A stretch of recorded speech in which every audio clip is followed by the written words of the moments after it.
어떤 가정에서 회사에서 돌아온 아들이 아버지한테 불평을 늘어놓았습니다. 자기는 온종일 발바닥이 닳도록 뛰어다니다가 사무실에 들어갔더니 부장이라는 작자가 회전의자에 앉아서 자기가 전화 안 받았다고 그렇게 화를 내면서 잔소리를 하더랍니다. 그래서 세상 더러워서 못 해먹겠다는 겁니다. 그런데 아들의 그 불평이 그치지 않고 날마다 계속되자 참다 못한 아버지가 아들을 그 회사 그만두게 하고 시립공원묘지 관리인으로 취직을 시켜주었습니다. 그리고 퇴근하고 돌아온 아들에게 아버지가 말했어요. 요즘 앉아서 근무하는 직장 그렇게 많지 않다. 어때? 괜찮지? 아버지 괜찮기는요. 더러워서 못 해먹겠어요. 아니 이번엔 또 왜 그러냐? 그랬더니 아들이 이렇게 말했답니다. 자기는 온종일 의자에 앉아서 일하고 있는데 다들 들어누워 있잖아요. 여러분, 우리의 생각의 프레임이 어떻게 형성되어 있느냐에 따라서 그 프레임으로 세상을 바라보고 그 프레임으로 모든 것을 해석하기 때문에 모든 세상 만사가 불평불만인 사람이 있는가 하면 모든 일들이 그저 하나님의 은혜요 감사라고 고백하는 사람들이 있는 것입니다. 지난 한 주간 동안 우리가 감사 특별 새벽 기도회 때에 우리가 기도한 대로 우리 자신과 우리의 가정, 우리의 자녀들, 우리 공동체가 정말 감사 체질, 감사 영성, 그리고 모든 것을 감사로 해석하는 능력을 갖게 되기를 주님의 이름으로 축복합니다. 오늘 본문은 사도 바울이 그 제자 디모데에게 보낸 목회 서신 가운데 하나입니다. 목회 현장에서 일어나고 있는 실제적인 문제를 다룬 성경이죠. 사도 바울이 교회를 개척하고 또 목회하는 가운데, 그리고 그의 제자가 목회하는 그 모습을 보면서 교회 안에 현실적인 그런 문제들이 생겨나고 있는 것을 보았는데, 특별히 대표적으로 그 교회 안에 이 결혼 문제와 음식 문제가 대두되고 있었습니다.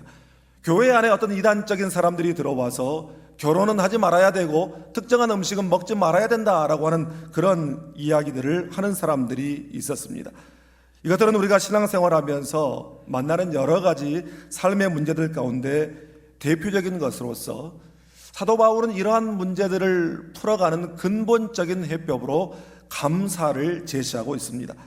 우리가 성도로서 이 세상을 살아가며 현실적이고 실제적인 문제들에 부딪힐 때에 어떻게 하는 것이 신앙적이고 어떻게 하는 것이 성도다운 것인지 사도 바울의 권면의 말씀을 통해서 어떻게 감사가 영적 해법이 되는지를 우리가 알고 배움으로 모든 삶 속에서 모든 문제를 감사로 풀어가는 우리 모두가 될 수 있기를 주님의 이름으로 축복합니다.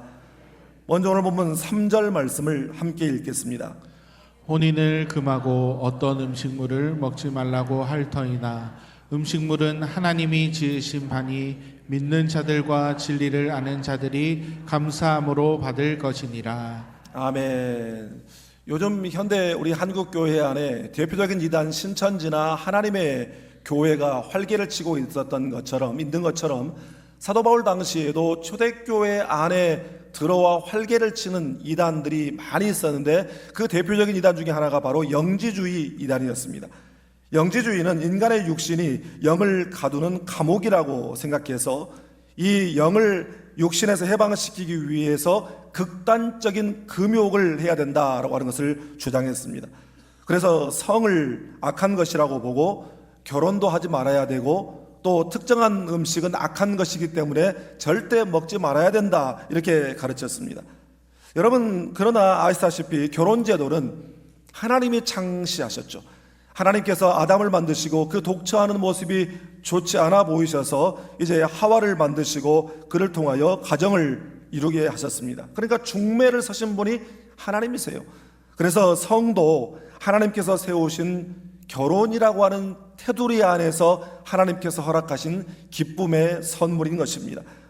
음식 문제도 마찬가지죠. 구약시대 이 율법에는 이 부정한 음식이라고 해서 제한하고 제약하는 음식들이 있었습니다. 그것은 그 당시 기후나 문화나 또 이방 문화 등에서 이 하나님의 백성들을 보호하기 위해서 허락하신 것이었습니다.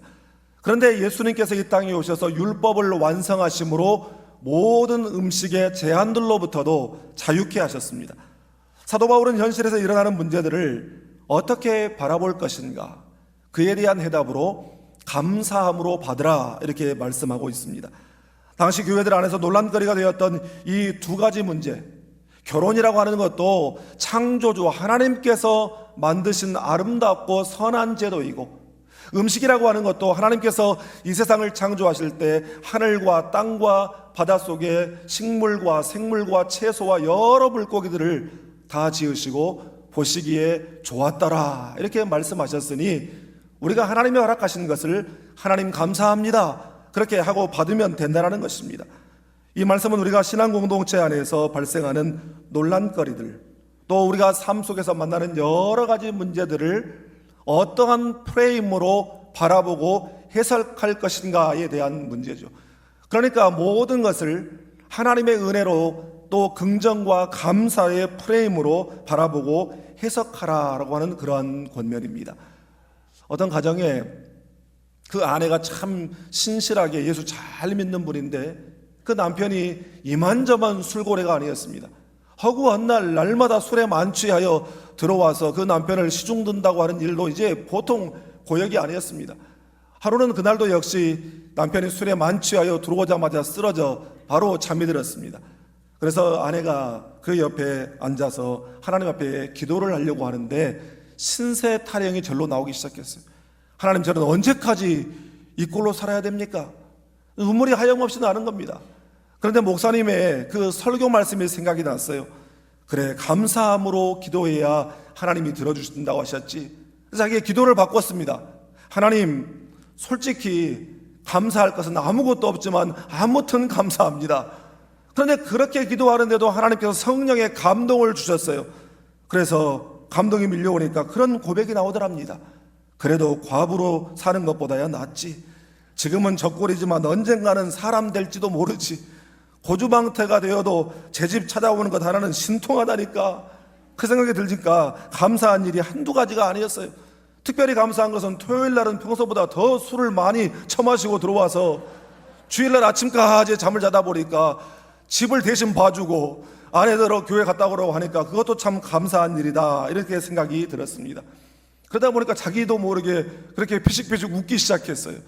그런데 잠을 자던 남편이 뭔가 이상한 그 느낌적인 느낌이 왔는지 갑자기 잠을 자다 눈을 떴더니 한밤중에 자기 아내가 옆에 앉아서 자기를 바라보면서 웃고 있거든요. 뭐야, 당신 왜 그래? 그랬더니 아내가 그렇게 이야기하는 거예요. 당신하고 사는 게 너무 고마워서 그래요. 그러면서 고마운 이야기를 하나하나 그렇게 들려줬습니다. 그랬더니 남편이 그 이야기를 듣더니 마음에 감동이 되었나 봐요. 그래서 하는 말이 이번 일요일부터 내가 교회 나가줄게 그렇게 이야기를 하더랍니다. 자기의 가장 인생의 힘든 문제라고 생각했던 남편을 감사함으로 받아들이기로 결정하고 기도했을 때 남편이 감동을 받고 변화되는 것을 경험했다는 그러한 간증이었습니다. 여러분, 맥스 루케이도 목사님의 책 너는 지금을 이겨낼 수 있다라고 하는 책에 이런 내용이 있습니다. 감사하는 마음이 있으면 어려운 일도 뚫고 나갈 수 있다. 내가 받은 복을 헤아리는 것은 하나님의 역사를 복귀하는 것이다. 하나님의 역사를 복귀하는 것은 그분의 마음을 발견하는 것이다. 그분의 마음을 발견하는 것은 좋은 선물뿐 아니라 선물을 주신 좋은 하나님을 발견하는 것이다. 감사하는 마음은 언제나 하나님을 주목하고 두려움을 물리친다. 아침에 태양이 산골의 안개를 태워버리듯이 감사하는 마음도 근심을 태워버린다. 사랑하는 여러분, 아무리 힘들고 어렵고 척박한 황무지 같은 환경과 상황 속에서도 그래도 감사할 것이 있다는 사실을 믿으시기를 바랍니다. 그것이 바로 삶의 능력이 되는 줄 믿습니다. 우리가 날마다 성경을 읽고 그 가운데 특별히 하나님께서 성령께서 우리의 마음을 감동하셔서 영혼의 압점을 느끼게 하시는 부분을 우리가 찾고 그 부분을 묵상하고 기록하는 우리가 신앙훈련을 하고 있고, 또 날마다 감사일기 한 줄 쓰기를 우리가 하고 있는데, 맑고 밝은 날뿐만 아니라 흐리고 굳은 날도 그 안에도 그래도 감사의 제목을 찾고 고백하는 우리 모두가 다 될 수 있기를 주님의 이름으로 축복합니다. 다음으로 본문 4절 5절을 함께 읽겠습니다. 하나님께서 지으신 모든 것이 선하매 감사함으로 받으면 버릴 것이 없나니 하나님의 말씀과 기도로 거룩하여 짐이라. 아멘. 우리가 우리의 삶의 모든 것들을 감사함으로 받아야 하는 이유는 하나님의 모든 것을 선하게 지으셨기 때문이다 라고 말하고 있습니다. 여기서 이 선하다라고 하는 말은 헬라 칼론이라고 하는 단어를 쓰고 있는데, 이 말은 창세기 1장에 하나님께서 천지를 창조하시고 보시기에 어쨌더라? 좋았더라. 그때 이 좋았더라라고 하는 말을 히브리어로 토브라고 합니다. 그 토브에 상응하는 말이 바로 이 칼론이라고 하는 헬라어입니다. 이것은 단순히 좋다라고 하는 의미만이 아니라 하나님께서 의도하신 대로 하나님의 목적에 부합하여 이루어지다, 이런 뜻을 가지고 있습니다. 그런 차원에서 우리가 너무나도 좋아하는 말씀, 로마서 8장 28절, 우리가 알거니와 하나님을 사랑하는 자 곧 그의 뜻대로 부르심을 입은 자들에게는 모든 것이 합력하여 선을 이루느니라. 여러분, 이 말씀은 때로는 우리가 원치 않는 방향으로 상황이 펼쳐지고 우리가 원치 않고 기대하지 않았던 길로 돌아가는 일이 있다고 해도 하나님께서 설계하시고 하나님께서 진행하시는 모든 것은 다 그 이유가 있고 결국 하나님의 계획대로 된다라고 하는 그런 뜻으로, 여러분, 이 사실을 믿으면 우리가 모든 상황을 감사함으로 받을 수 있게 되는 줄 믿습니다. 하나님의 모든 계획은 선하다. 하나님의 인도하심은 실수가 없다. 여러분, 이 사실을 믿음으로 어떤 상황 속에서도 절망하지 않게 되기를 주님의 이름으로 축복합니다. 여러분, 창세기의 요셉을 보십시오. 그 어린 나이에 이복 형들의 미움을 받아서 아버지에게 그렇게 사랑만 받고 자라던 아이가 갑작스럽게 인신매매를 당하고 노예로 팔려가 버리게 되었잖아요. 이런 말도 안 되는 황당한 일이 어디 있습니까? 그래도 이 아이가 노예로 팔려간 집에서 성실하게 일해서 가정 총무의 자리까지 올라가게 됐는데, 그것도 잠시 그 집 사모님의 성적 유혹을 거부한 일로 오히려 적반하장 자기가 성추행범이라고 하는 오명을 뒤집어쓰고 감옥에 들어가게 됐습니다. 여러분, 이렇게 꼬이는 인생이 어디 있어요? 그러나 하나님은 다 계획이 있으셨습니다. 요셉이 어릴 적 그 꿈대로 이루실 모든 상황과 여건을 준비하고 계셨습니다. 전혀 생각지도 않은 차원이 다른 세계에서 그 이집트의 왕 바로가 어떤 꿈을 꾸게 되고 그 꿈을 해석하지 못하여 번민하고 있었을 때에 드디어 하나님께서 요셉을 역사의 무대에 등장시키십니다. 그래서 그 바로의 꿈을 해석하게 하시고, 해석뿐만 아니라 앞으로 되어질 일에 대한 모든 상황의 대책까지도 세우게 하셔서 바로의 전적이고 절대적인 신뢰를 받게 되고, 노예 신분에서, 옥살이를 하던 죄수의 신분에서 갑자기 이집트 대제국의 총리로 신분 급상승이 되어버렸습니다. 기적이 일어난 것이죠. 나중에 가나안에 양식이 떨어져 그 형제들이 양식을 구하러 애굽에 건너왔다가 요셉과 조우하게 되죠. 그때 요셉이 자기를 팔아넘겼던 형들, 어린 가슴에 씻을 수 없는 상처를 주었던 그 형들을 만나서 기가 막힌 고백을 합니다. 우리 창세기 45장 5절을 함께 읽겠습니다. 당신들이 나를 이곳에 팔았다고 해서 근심하지 마소서, 한탄하지 마소서. 하나님이 생명을 구원하시려고 나를 당신들보다 먼저 보내셨나이다. 아멘. 이게 끔찍한 일 같지만 결국 하나님의 계획과 섭리 가운데 이루어졌다라고 하는 그러한 신앙적인 고백이죠. 그리고 함께 애굽에 살다가 그 아버지 야곱이 이제 죽습니다. 그러자 그 형들은 또다시 두려움이 몰려왔어요. 이제 아버지도 안 계시니 드디어 이 요셉이 우리에게 복수할 그런 때가 된 것 같다. 두려워 떨었습니다. 그런데 그때도 요셉은 이렇게 고백합니다. 창세기 50장 20절 함께 읽겠습니다. 당신들은 나를 해하려 하였으나 하나님은 그것을 선으로 바꾸사 오늘과 같이 많은 백성의 생명을 구원하게 하시려 하셨나니. 아멘. 여러분, 우리의 삶이, 우리의 일상이 제멋대로 펼쳐지는 것 같고, 때로는 꼬여도 이렇게 꼬일까 하는 생각이 들고, 인생 어차피 복불복처럼 그렇게 보일지 몰라도 하나님의 섭리의 관점으로 보면 모든 것이 너무나도 기가 막힌 섭리와 계획 속에서 펼쳐지는 하나님의 위대한 시나리오라는 사실을 믿으시기를 바랍니다.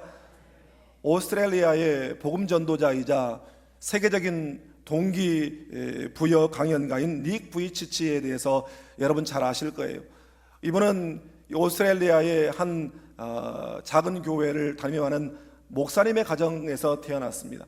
그는 태어날 때부터 팔다리가 없는 해표지증이라고 하는 장애를 가지고 태어났고, 그래서 이런 인생 살아서 뭐하나 하고 그 어린 나이에 죽으려고 8번이나 자살 시도를 했습니다.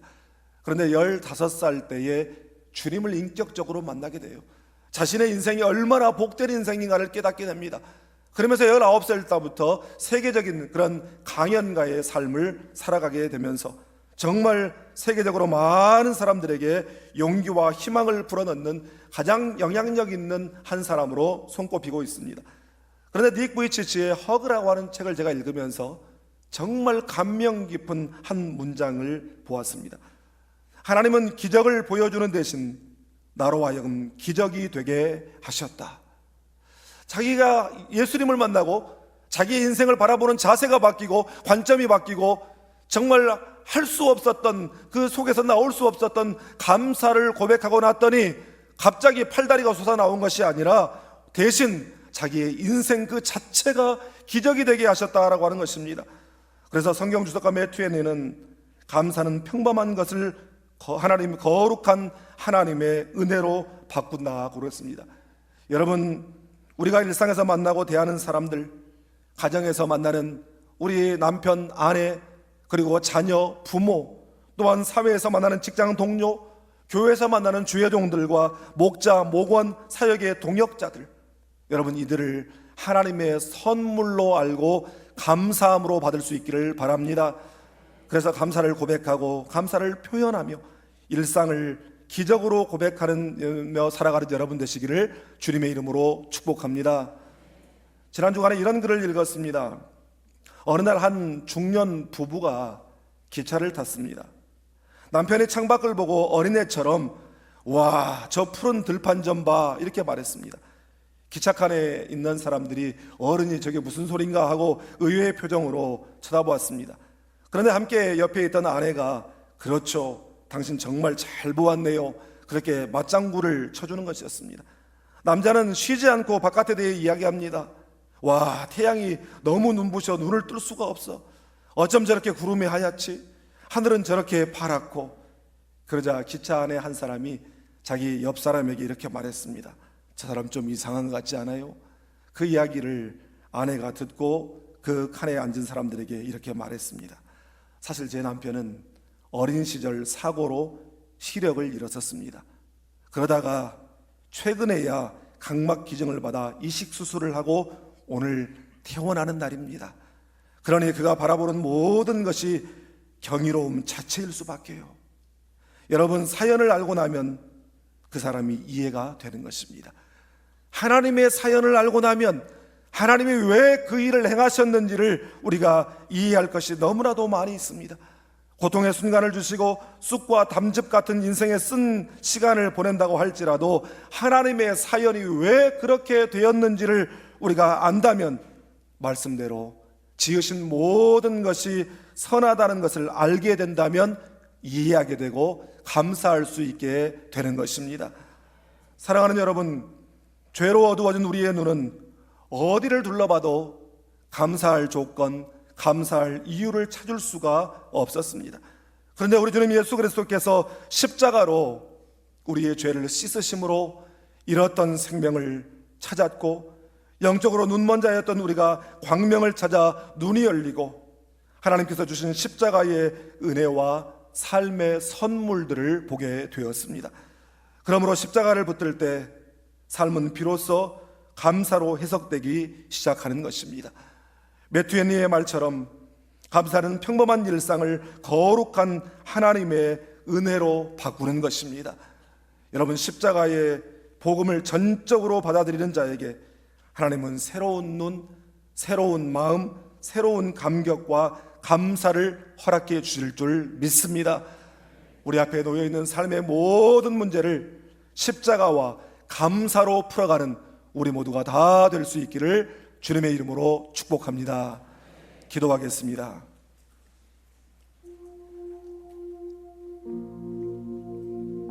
고마우신 아버지 하나님,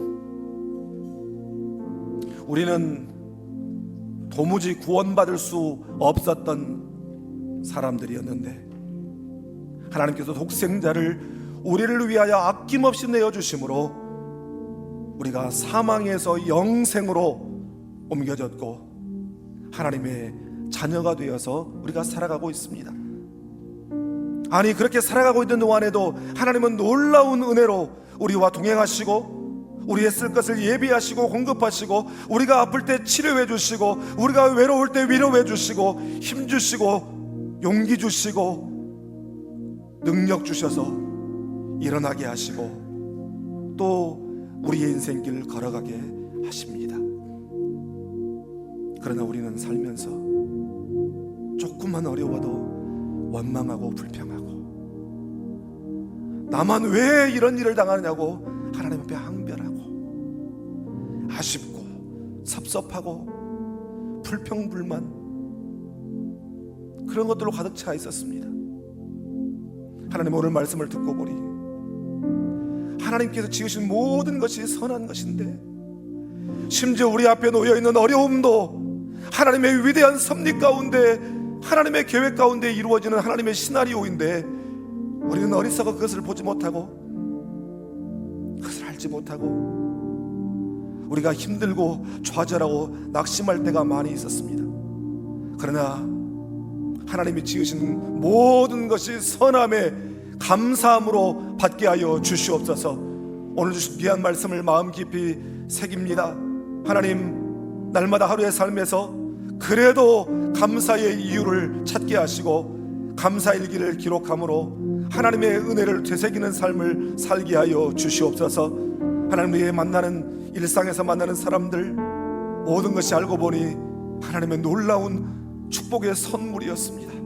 하나님, 우리가 그것을 인정하게 하시고 귀한 줄 알게 하시고 감사를 고백하게 하시고 감사를 표현하게 하시고 감사함으로 살아가게 하여 주시옵소서.